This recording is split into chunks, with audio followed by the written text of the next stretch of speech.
It's Omar. Omar Martinez. Just played a League Cup recently in San Antonio, about 29 Masters. Played at Gamers Paradise, and I played literally Reshiram. I ended up going undefeated yesterday, all 8 rounds, but I ID'd twice. My GX line is very simple. I just went with double Reshiram. You don't really need it. You won't miss it. You can take it out for something else. If you want to go for the line that's more non-GX, you can do that. Heatran GX, this card's busted. I thought about going for 2 rather than 1, but last minute thought it was too heavy. You don't want to open this up, so you might as well just like leave it to like a surprise to your opponent, so you can hop in GX for a huge knockout, usually on a tag team.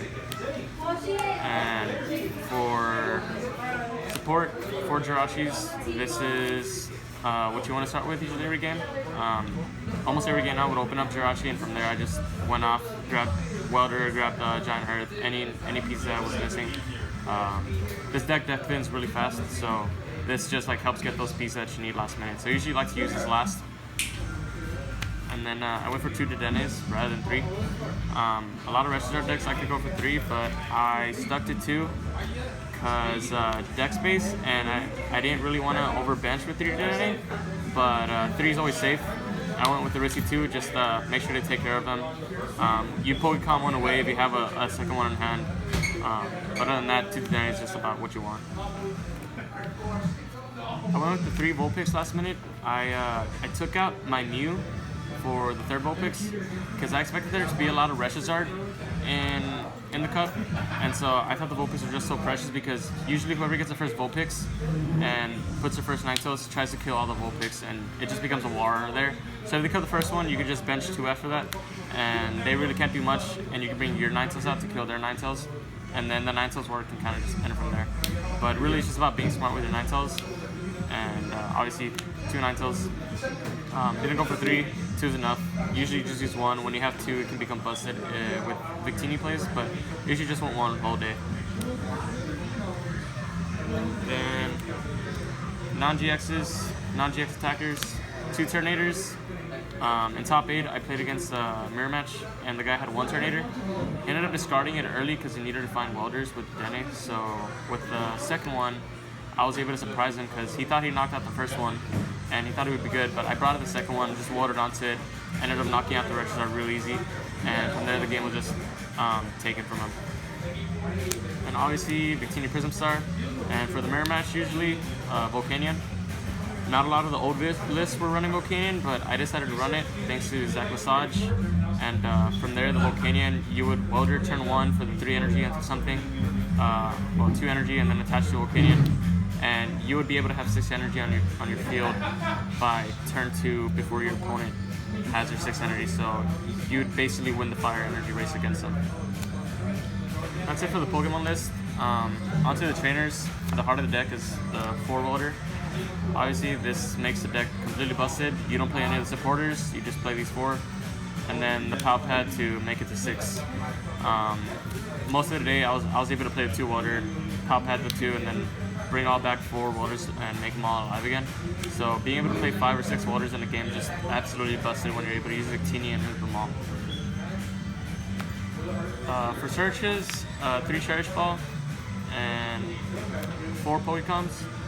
I was originally doing the 4 Cherish Ball and 3 Pokecoms, but I decided to switch 1 Cherish Ball out for Pokecom because since I cut out the Dene GX, I didn't feel I need all Cherish Balls as much, but I wanted to be able to find the Vulpix and Volcanion in the mirror match as much, so I ended up going to 4 rather than 3, and this ended up working out all well really great, but sometimes I felt like I had too many Poke communications in my hand.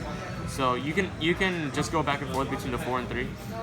It's really personal preference. I don't know if I'll still keep it at the 4 Pokemon, but I really like it for the turn 1 consistency. When I played the 3 Acrobikes, not 4, not 2, I still went with the original 3. You can cut 1 out, you can add 1. You can replace it with a fire really easily.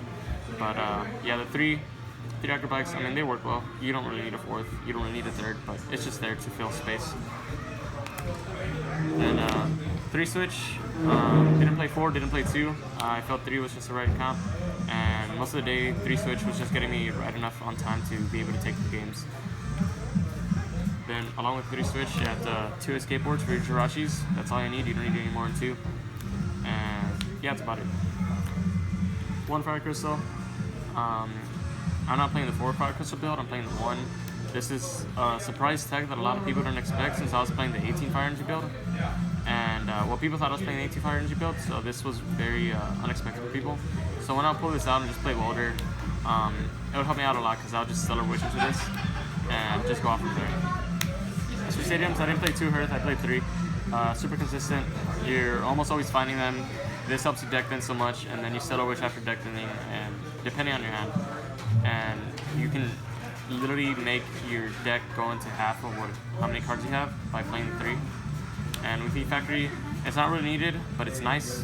You don't like having your opponent use your Heat Factory, but it's just kind of there for that extra push sometimes. It might get you that one last card you need, or the last Welder, or switch, whatever you need. And then last amounts is just 17 Fire Energy. So I didn't want to do the 13 one last minute, as much as I know the 13 one's probably the optimal build. I went with the 17 just because I felt it's a little more consistent. Although it has less options, I felt the second Turtonator makes those options so much wider. So going from 18 to 17 and putting the second Turtonator really helped punch the whole day. And yeah, my matchups in top 8 were just Reshiram. I prized through Welder in the first one, so I had to play with just 1 Welder and a Pal Pad, and I ended up winning that match.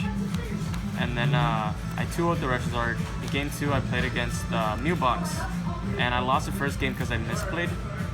Instead of playing the Dene, I played a Jirachi instead of poke communicating for the Dene. So I ended up just breaking for the next 3 turns, and that was enough for my opponent to just catch up and take a huge lead on me. But I ended up winning the last 2 games against the New Box, and both really tight games.